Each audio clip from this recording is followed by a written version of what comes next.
Brought to you by Probo. ऐसे ही हाँ और ना का गेम है Probo, the power of yes and no. The activity on this platform may be habit forming or financially risky. Participate responsibly. 336 match और कहानी थी वो 90 सेकंड की। मैं बात कर रहा हूँ पीआर श्रीजेश की। और आमतौर पर आप हॉकी हो, फुटबॉल हो, गोलकीपर्स को याद नहीं रखते, आप स्ट्राइकर्स को याद रखते हैं किसने कितने गोल किए। हरमनप्रीत भारत की जीत के हीरो जिन्होंने 10 गोल किए, कप्तान भी थे।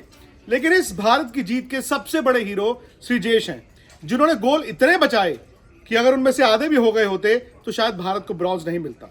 अगर आप ब्रिटेन वाला मैच देखें, भारत के खिलाफ 12 जो शॉट्स थे गोल पे, 11 उन्होंने बचाए।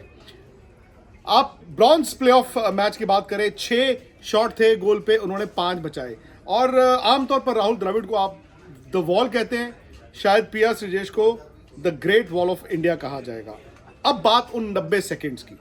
भारत इस मैच में 2-1 से ऊपर था। स्पेन काउंटर अटैक कर रहा था, क्योंकि स्पेन जानता था कि अगर उन्होंने एक गोल और कर दिया और बराबर कर इस मैच को टाई ब्रेक में ले गए तो शायद उनको ब्रॉन्ज मेडल मिलने का एक चांस रहेगा। लेकिन भारत भी जानता था कि ये 90 सेकेंड जिंदगी और मौत की तरह है, क्योंकि भारत के लिए हॉकी का मेडल बड़ा इंपॉर्टेंट था। टोक्यो में जरूर भारत जीता था, लेकिन यहां पर भी अगर भारत का मेडल आता तो फिर खिलाड़ी कहते ना, हाँ हमने हॉकी को एक बार फिर उस जगह पहुंचा दिया है। उन 90 सेकंड में स्पेन ने अटैक किया, जबरदस्त अटैक किया। मतलब भारत के खेमे में ही गेंद रही, एक पेनल्टी कॉर्नर हुआ, जैसे तैसे भारत के डिफेंडर्स और श्रीजेश ने मिलकर बचाया। लेकिन उसी में एक और पेनल्टी कॉर्नर मिल गया। और पेनल्टी कॉर्नर आप जानते हैं कि हॉकी में ना सबसे आसान तरीका है गोल करने का। टीमें अक्सर मूव ऐसे बनाती हैं कि पेनल्टी कॉर्नर मिल जाए और पेनल्टी कॉर्नर को कन्वर्ट कर दिया जाए। लेकिन पहला पेनल्टी कॉर्नर जब भारत ने बचाया, उस वक्त तकरीबन 70-75 सेकंड का खेल बाकी था। और उसके बाद क्या हुआ, उसके बाद एक और पेनल्टी कॉर्नर हो गया। अब वहां पर सांसें तो रुक गई थी, क्योंकि अगर एक गोल भारत ने और खा लिया और 2-2 हो गया तो ये टाई ब्रेक में जाएगा। खैर, वहां पर श्रीजेश और भारत के डिफेंडर्स ने एक और पेनल्टी कॉर्नर बचाया। अब हमें लगा कि चलो यार, थोड़ा वक्त लॉन्ग पास होगा, शायद भारत बच जाएगा। 50 सेकंड रह गए।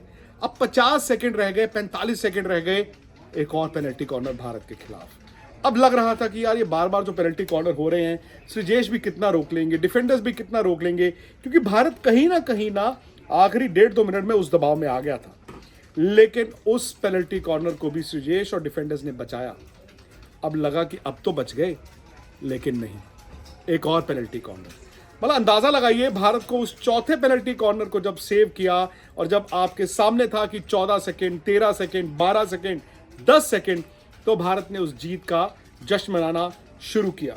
श्रीजेश, जिन्होंने 4 ओलंपिक गेम्स खेली हैं, उन्होंने इस ओलंपिक गेम्स से पहले कह दिया था ये मेरा लास्ट इंटरनेशनल असाइनमेंट होगा। मतलब ये उनका आखिरी मैच था। और कहते हैं ना कि the stuff dreams are made of. आपका आखिरी मैच है, आपका मुल्क ओलंपिक मेडल के लिए खेल रहा है, 90 सेकंड का वक्त है, और उन 90 सेकंड में सबसे बड़े हीरो श्रीजेश बनकर आए हैं। श्रीजेश को अगर the great wall of India कहा जाए तो गलत नहीं होगा। और कहीं ना कहीं आपको भारत के खिलाड़ियों को श्रेय देना होगा, कप्तान हरमनप्रीत को देना होगा, जिन्होंने 10 गोल दागे हैं। इस ओलंपिक्स में कोई उनके आसपास नहीं है। लेकिन अगर सेंटिमेंटल फेवरेट और रियल हीरो मैं कहूँ तो श्रीजेश ही होंगे। उम्मीद करते हैं कि स्पोर्ट्स तक पर आपको ओलंपिक्स की कवरेज पसंद आ रही हो। खासतौर से हॉकी के इर्द गिर्द जितनी कहानियां हैं, वो भले पेरिस हो, भले वो इंडिया से हो, खिलाड़ियों के घर से हो, स्पोर्ट्स तक के स्टूडियो से हो, वो आपको पसंद आ रही हो। अगर श्रीजेश और भारत की इस कामयाबी की कहानी आपको पसंद आई तो प्लीज इस वीडियो को लाइक करें, शेयर करें और स्पोर्ट्स तक को सब्सक्राइब करें। मैच से जुड़े आपके हर सवाल का हम देंगे जवाब। जानने के लिए हर update, live analysis, special interviews, download कीजिए स्पोर्ट्स तक ऐप।